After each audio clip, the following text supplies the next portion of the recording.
Welcome to Joyful Living, God's Presence in Life Stories. I'm happy you're here joining me in my conversations with ordinary people who live extraordinary lives and have learned to live in the presence of God, and they have transformed their pain into passion, to purpose, and to peace. I'm happy to welcome my friend Ann Douglas, whom I've known since 2003, and we're closer than sisters. And I'm so grateful to Ann because Ann has helped me along my spiritual journey, and you will hear more while we are sharing our conversation. Ann, I'm so happy you're here. And before we dive into your beautiful life story and painful life story, why don't we take a deep breath, just breathing and coming into this moment, knowing that we are always held, always safe, that God is with us at all times. And with our breath, we're connecting to God's Holy Spirit and God's love in our lives. Breathe a deep breath.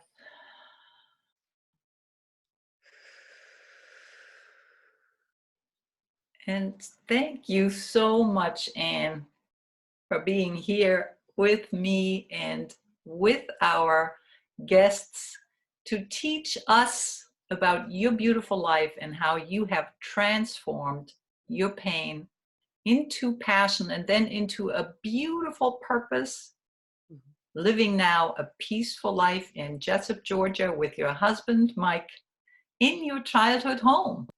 Yes. And share with us your excruciating and deep pain in your life.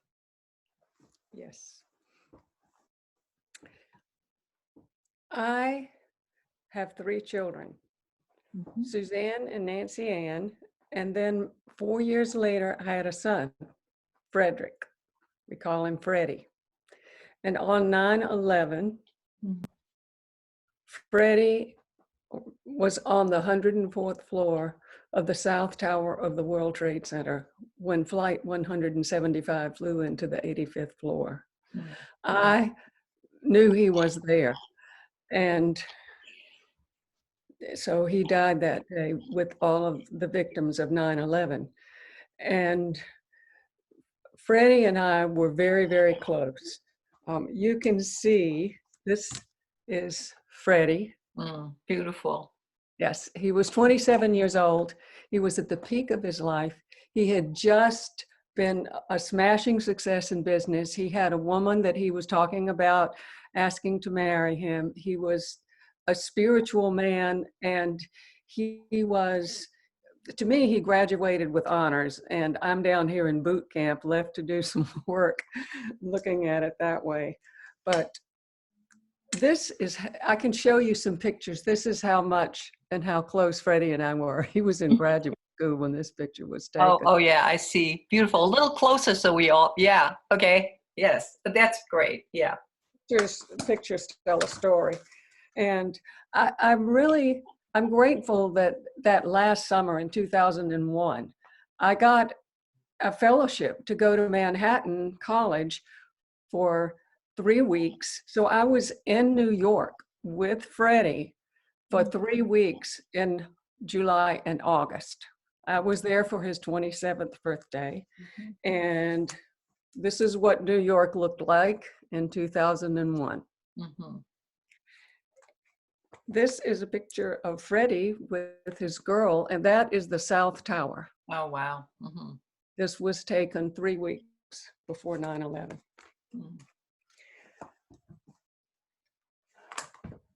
Freddie was special to me and my heart. We had a bond that can't be broken.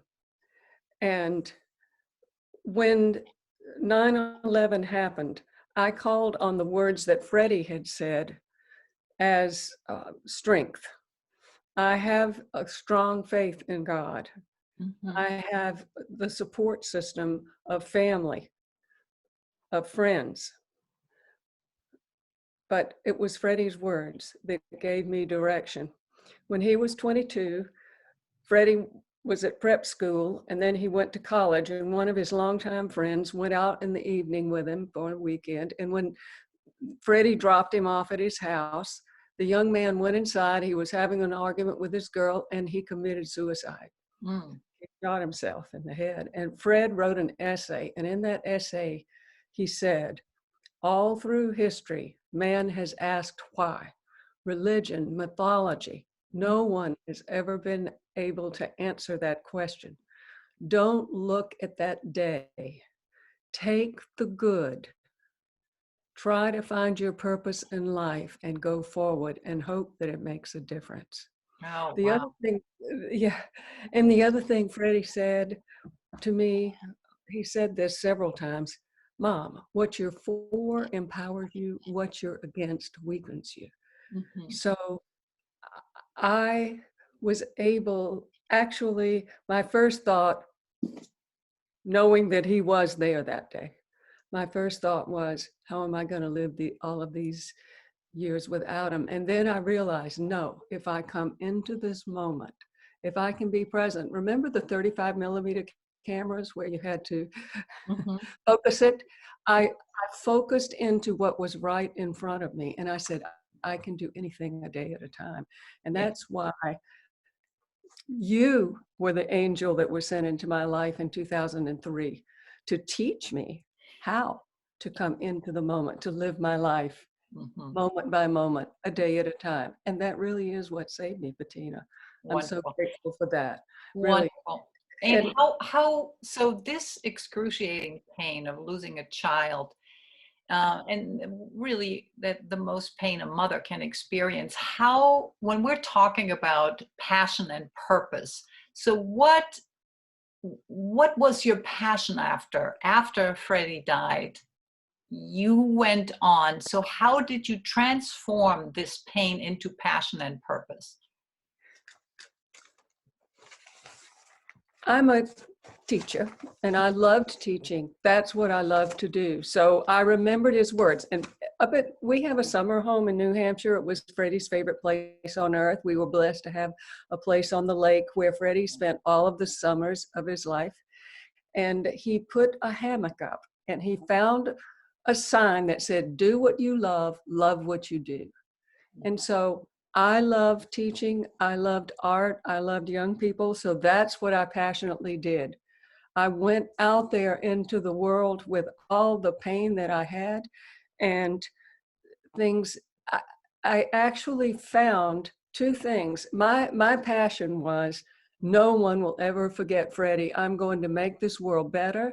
I'm going to honor every single person that died that day so that something good can come from this tragedy.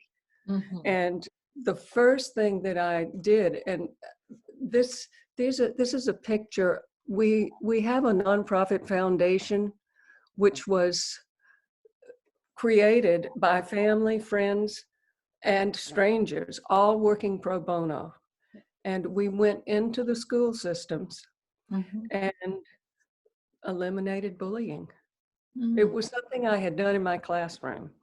And I personally had been uh, um, bullied as a child. And so I was passionate that no one would ever come into my classroom and be bullied. So that I took that did happen in my class.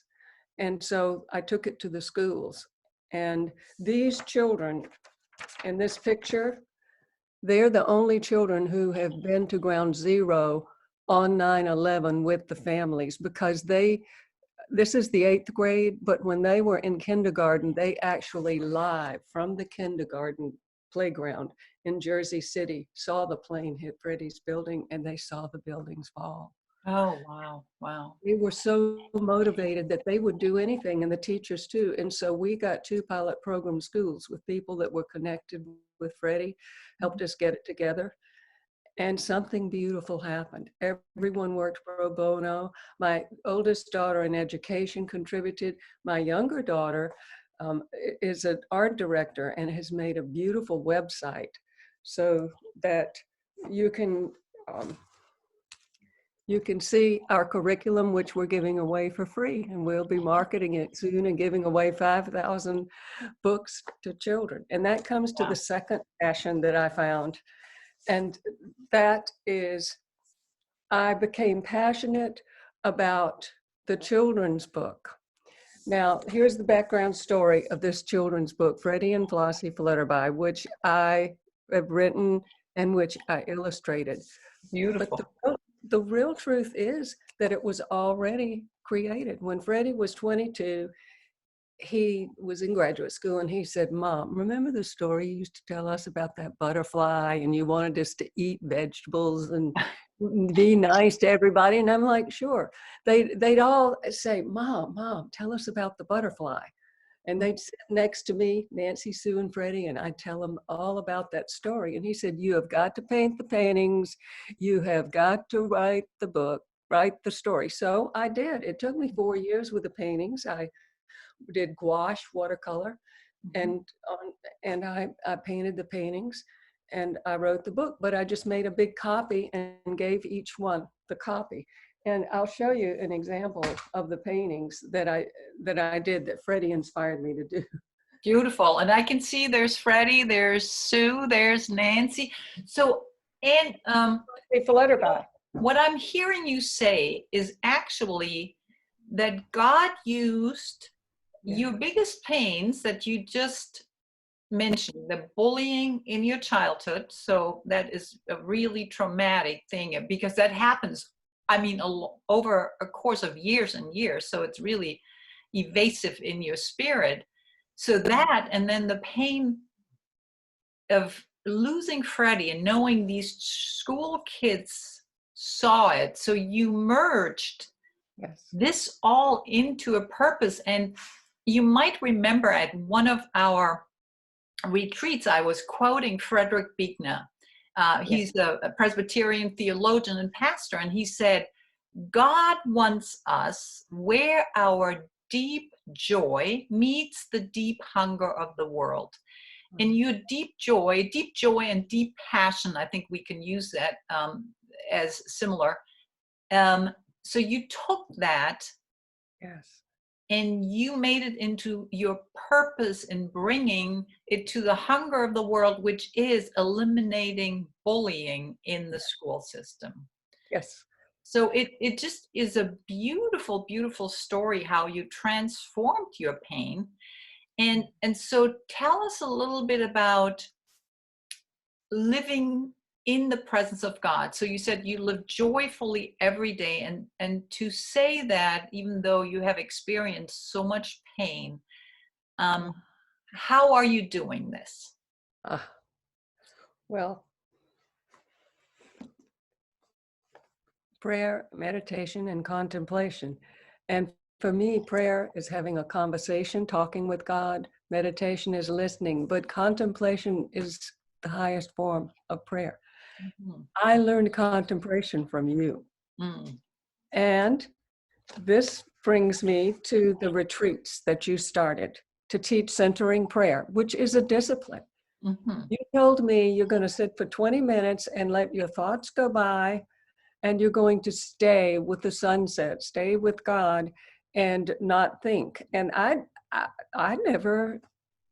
didn't have experience, and it is discipline, and it does take practice. That's why the title of the book is so appropriate. And here I have a newspaper picture. Oh, how wonderful. These are the people, these are our retreat people that, and we think that we are the charter members because I was at your first retreat and I went to most of them. So I am so possessive. I think that these are my people that walked with me through your pain. You've had painful, we've walked as sisters shoulder to shoulder. Yes, we did. And Bettina, this book is what has come of those retreats and all of us on the journey as it happened with you as our leader. And nothing stops you from heading to the light. All of us are pulled like magnets behind you because nobody is going to stop Bettina. Well, You'll find that out. If you're going to be watching Bettina's on YouTube, you're going to find out just exactly. And Bettina, what comes into your energy, the amazing things that happen. So now, will you tell about this book? The first time I yes. told you. So, Anne, yes, I'm glad you're bringing this up because it is a wonderful story. And I think it was 2003, probably in the fall of 2003, we'd gone to a retreat at the Episcopal Diocese, Georgia's center, Honey Creek, and we drove back in the minivan. At that point, I was living in Jessup, Georgia. We all were. And you kind of looked over my shoulder. I was driving, and you said, where these prayers, where do you have them from? Where can you read them? And I said, well, I'm making them up. Yeah, I'm writing them. And you said, oh my God, you have to write the book. And I was like, Anne, no, I'm not. This is not my language. English is my second language. And you said calmly and quietly from the back, you will write a book. So it took a while. The book was published from 2003 until 2017. It took a while, and it took some pain in between. Yes. But I also remember we had to find a title for the book. And I'm saying we because nobody is working alone. God is working through all of us, and we're all together and we're all connected. And I remember at one of the retreats, again in Honey Creek, 2016 probably, or 15, I was talking about my grandfather-in-law, Simon, who's always said, whatever he did, drank a cup of coffee, he saw a flower, and he would always shout out, "This is living." So I told you all the story over lunch, and you knew I was looking for a title and that it was based on Brother Lawrence, who's living in the presence of God. So practicing the presence of God had to be in the title, but I knew it wasn't the title. And you left the table without a word, walking out, and then you came back with a pad, and in big letters, you'd written down, "This is living, exclamation point, practicing the presence of God." And we were all stopped in our tracks, knowing that this was the title of the book. So thank you again. And yeah, and so this book is really my passion, my purpose in life. Yes, it is. And I think writing all these prayers and the prayers that now are on my Facebook page, This is Living, Practicing the Presence of God, that anybody can go and, just go on that site and read these prayers. So it's a wonderful, wonderful passion and purpose. And I know God has led me to all of this, and I am peaceful in life. And you have not said anything about peace. So we have these 4 milestones from pain to passion to purpose. So tell us about your peace in life, how through all this you're living a peaceful life now with Mike and your daughters. And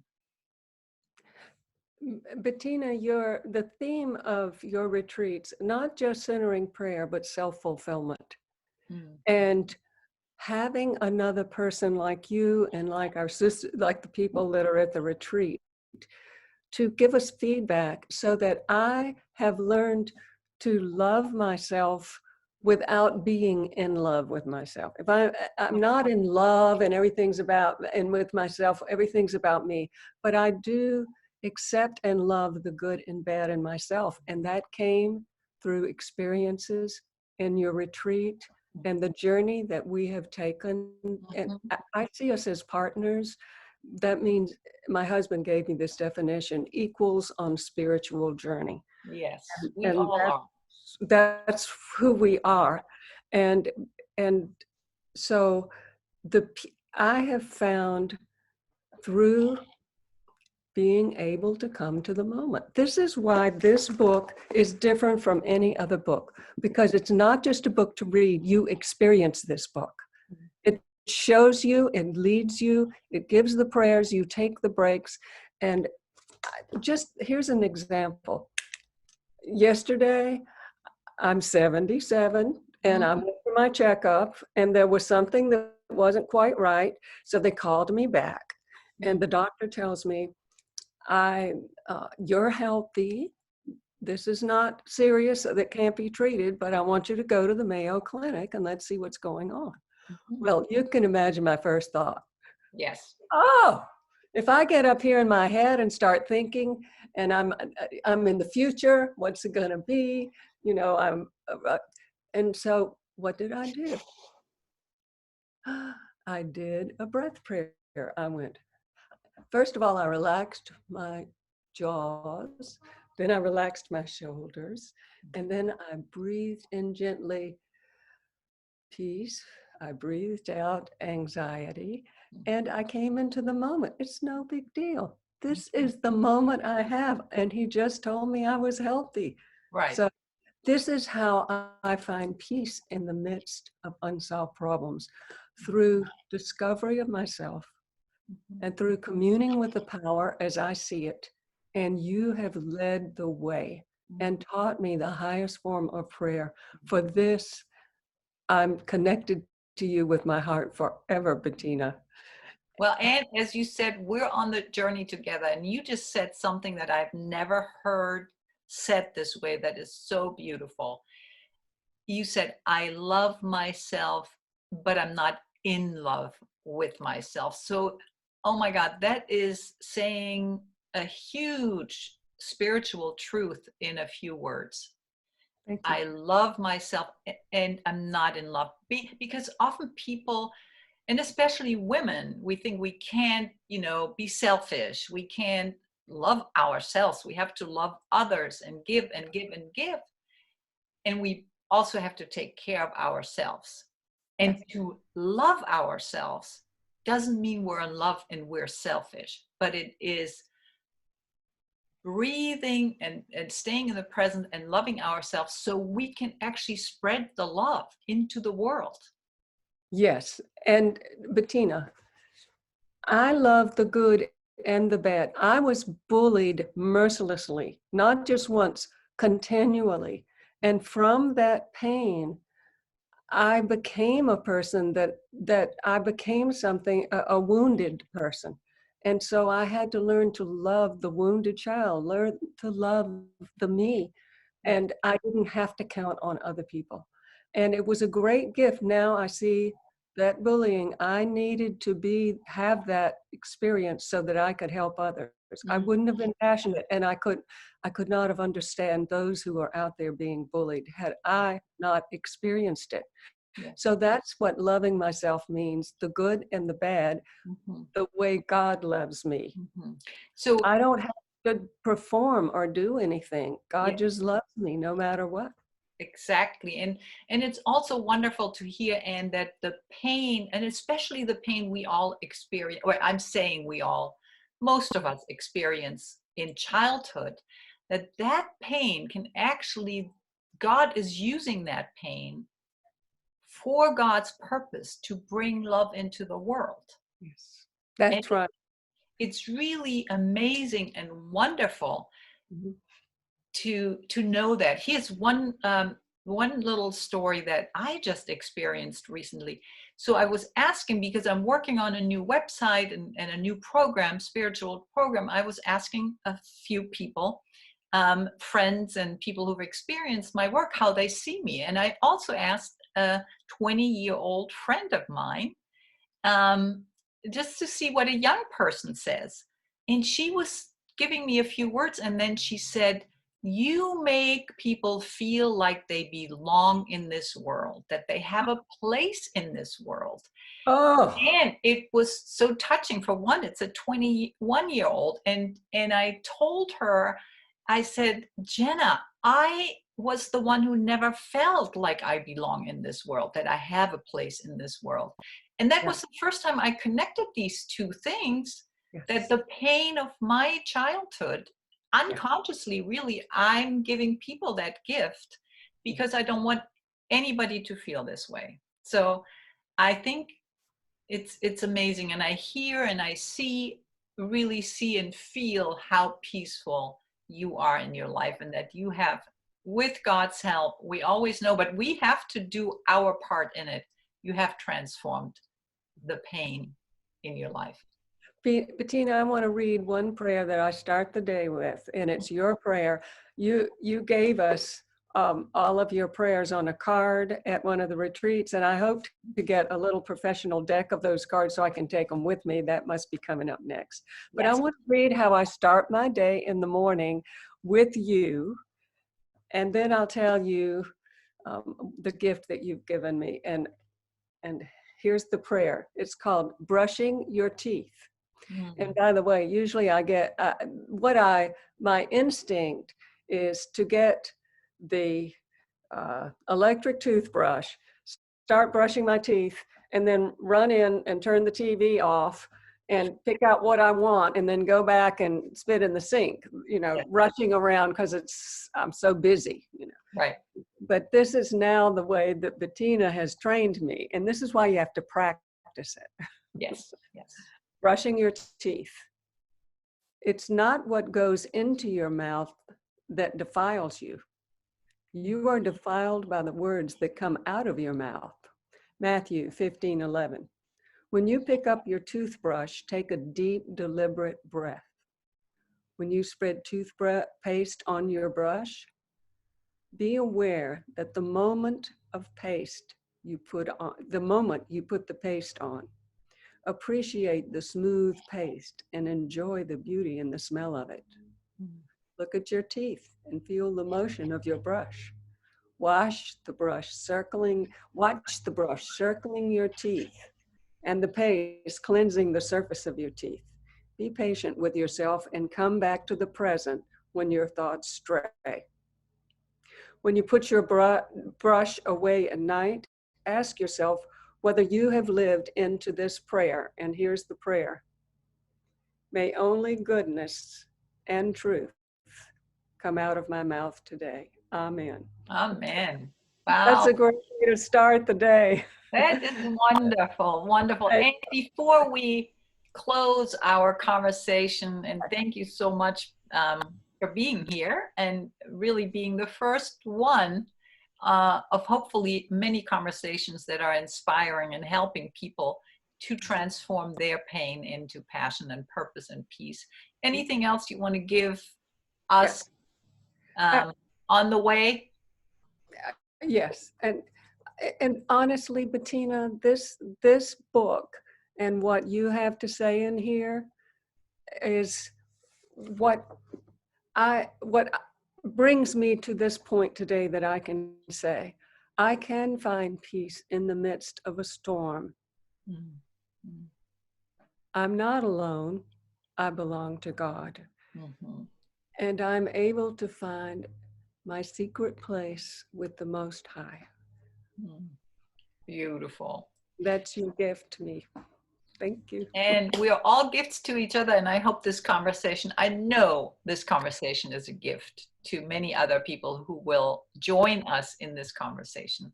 Yes. I love you, Anne, and I will talk to you soon. I love you. Love you too. Bye. See you soon. Bye. Bye.